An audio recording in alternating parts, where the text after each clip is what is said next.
Ooh, that looks tasty.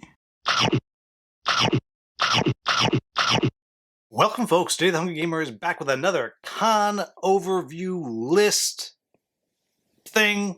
And this time, I'm talking about DonCon2. And like I did with the last one of these, I'm actually going to rank all of the games that I played. In this case, 11 different games, 11 all the way up to number 1. And what DonCon is it is the con hosted by Original Don, called DonCon because it rhymes. DonCon2 because this is the second time we've done it. Now, before you think this is just a game day, I will let you know that it is official. We had a special publisher guest in Peter Vaughn from Cardboard Alchemy. We had media that was there, and we had players that would just come by. We had board game designers, and Original Don himself was there, designer of Backyard Chickens. And not only that, we even had all the con food. We had pasta one night. You know you can buy pasta somewhere at every con. We had multiple days of nachos. We had chicken sandwiches, and so on and so on. So we did the full con experience. And I will even say, there are people that were asking, how do I get invited to DonCon? Well, one, if your name is Don, you got an invite. You're always welcome. It's kind of a blanket invitation. Beyond that, tickets are hard to get, let me tell you. But anyhow, all in all, the overall vibe was, it was a lot of fun. Now, I didn't get the full time I would like there. I did actually still have to work on Friday. I wasn't able to actually take the morning off, so I missed out on a couple of games, and I got up there a little bit later on Saturday and then even later on Sunday as my old body was having a hard time waking up, and I missed one or two early morning games as far as that goes. But anyhow, jumping right into this, I'm going to start with number 11. And I'm going to say, all the games that I'm going to list here, I liked. And it became a kind of a, what game did I have more fun playing? With the exception of number 11. Number 11 is a distant 11 for me, and that is Western Legends. I thought I was going to like it. I thought I was really going to like it. Don was sure I was really going to like it. And it just didn't work for me. I love the idea of it. I love, in the theory, everything about it I like except playing it. I thought it was slow, wasn't feeling it. Would I play it again if a friend asked me to? So, publisher of Western Legends, I'm sorry. It just didn't do it for me. Anyhow, moving on to number 10.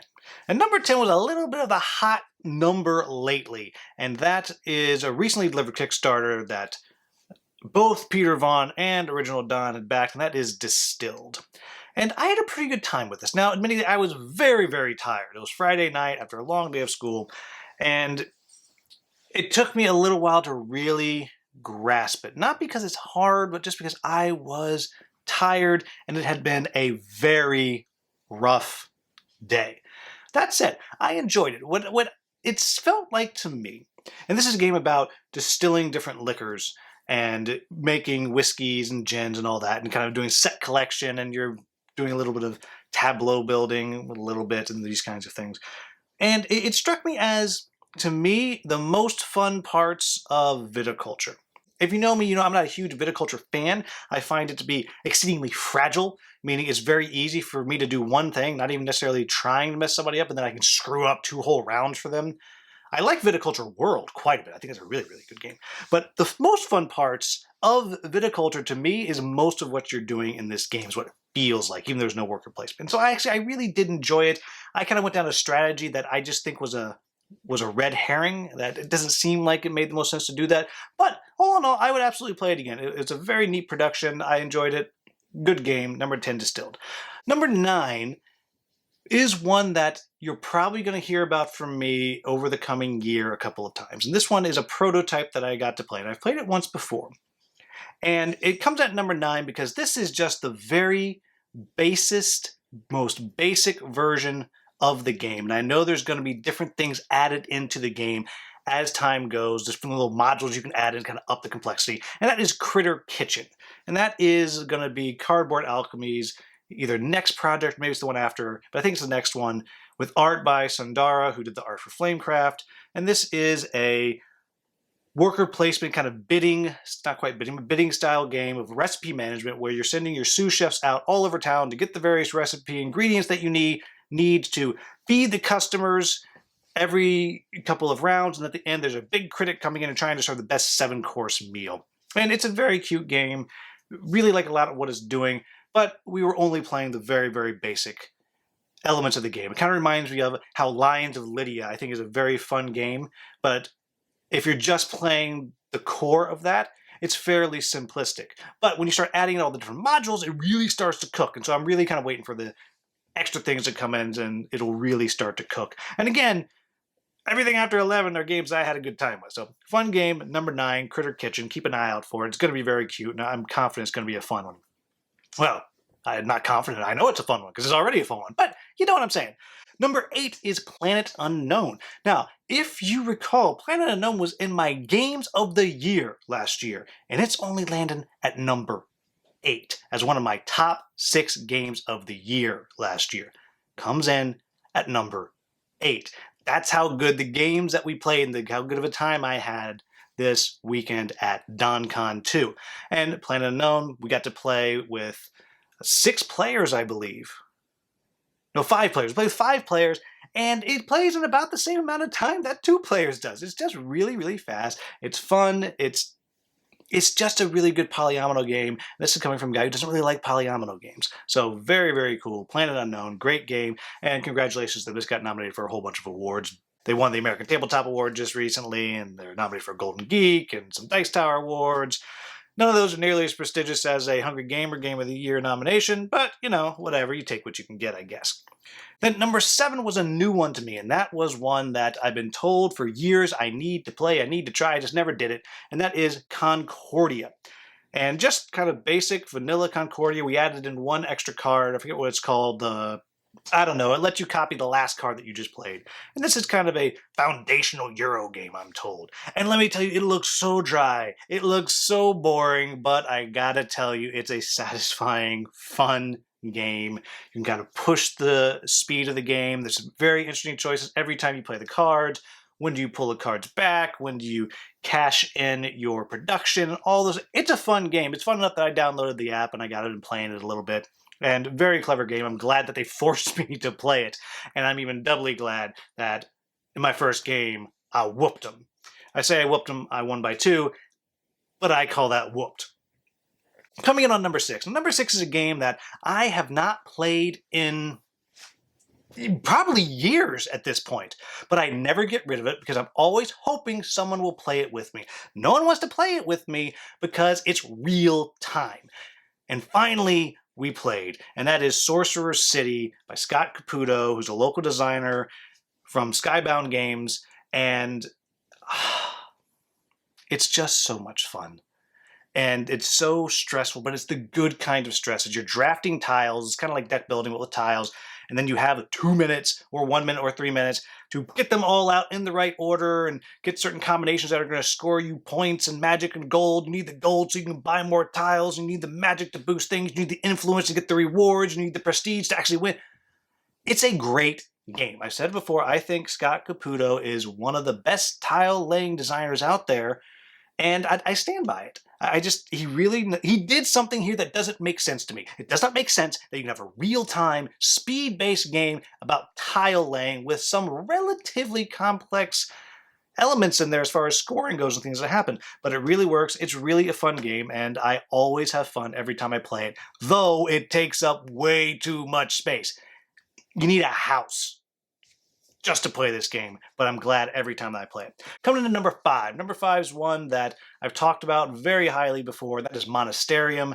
It is a dry Euro game with this reverse dice drafting and then actual dice drafting and action selection and tableau building, and it's so good. It is such a fantastic game, and I'm thrilled that there's actually a new Kickstarter coming to release it to America.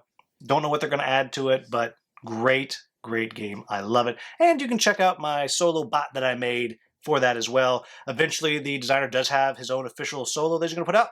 It's not out yet, so there's mine that you can do, and mine you can add to a small player game as well. Now, number 4 is Vindication. Now, the Vindication probably would have been a little bit higher had I not screwed up the setup for the Villages and Hamlets expansion that I really wanted to play with. But I messed it up, so we just pulled it out of the game. We only played with the Pets expansion.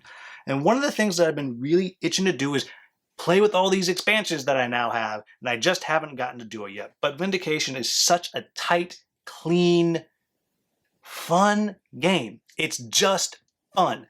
The theme is awesome. You don't really get the theme, but one of the expansions supposedly let you get that theme. And I have to say, I'm an English teacher, and this has been said by many a person. Vindication is kind of the wrong word. It seems more like a redemption, right? Because vindication means I was right all along. Well, no, you weren't right all along. You actually start out, you were literally a scumbag. And that's not me. It says you're a scumbag. So, maybe redemption, but whatever. I like the game enough that English teacher me, grammar dork, is willing to overlook that. Really good game. Good game, like it. I'm hoping to finally get those expansions in there. Such a great game, great production. It's got minis you don't need, but they look pretty, so I'm going to keep them and paint them anyway. So that is number 4. Number 3 is one I've talked about so many times. You're going to hear me talk about it many times the rest of this year. It is definitely a favorite to be in the Games of the Year competition, and that is Theurgy. I've talked about it many times. It's just so good. It is mean. It is nasty. It is, this person's getting ahead. We all need to take them down. But because of the way the game is made, you take someone down, but you can't knock them out because they're still constantly building points. It is a fantastic game that not enough people are playing. Not the best production, but a pretty good production on it. And there's a couple of mistakes, but it looks good. It's just great. And as I'm saying, that's still only number 3. That's how good the games were at DonCon2, people. Then number 2 is not perennial, it's only had it for a few years, but a favorite of mine, and that is Dwellings of Eldervale. And it's always great to actually get to play that with Peter Vaughan because he was instrumental in the creation of that game, doing a lot of development work on it, running the Kickstarter for Breaking Games. And Luke Laurie is a local designer, localish to us, so it's always fun playing his games. So it was kind of a special kind of moment, and it was so fun. It was real late at night. I should not have played. I should have gone home, but I didn't. I'm so glad I played. I played the Goblins, which I love playing the Goblins, and I George Costanza did. I went against everything I always do in that game. And I just did everything. I did not make any of my special units. Instead, I was capturing monsters. And I had a Minotaur, and I had the Chaos Beast, and I had the Ice Giant, Ice Giant. All these things out there. I'm using those and fighting things and killing things. And it's just such a great game. I didn't win. I got kind of close, but it's so good. I love the dice combat. It's random as heck. You lose, you win. It's just a great game, great production, and definitely worth getting a hold of. Though don't pay a crazy price for it, people. There is a reprint coming. I don't know if that's going to be May or June, July, whatever. It will be there. You don't have to pay $500 for it. Though if you want to pay $1,200 for it, let me know, and I will sell you mine for $1,200, and then go put in an order for one of the other ones. Just telling you, $1,200, that's my rate.